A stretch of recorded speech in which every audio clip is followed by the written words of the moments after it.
Hello guys, welcome back to the channel. Today we are going to show you how you're gonna enable focus mode on iPhone. Before we start, let me tell you that focus is a feature that helps you concentrate on a task by minimizing distractions. When you want to concentrate on a specific activity, focus mode on an iPhone can help you concentrate and be more productive by reducing distractions.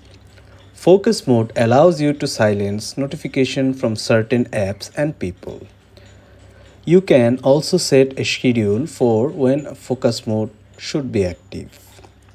So, to enable focus mode, let's see how you can enable a focus mode. First, go to settings section, choose focus. Select the focus you want to turn on. It's a very easy and very reliable for concentrating. So that's it for today. Thanks for watching.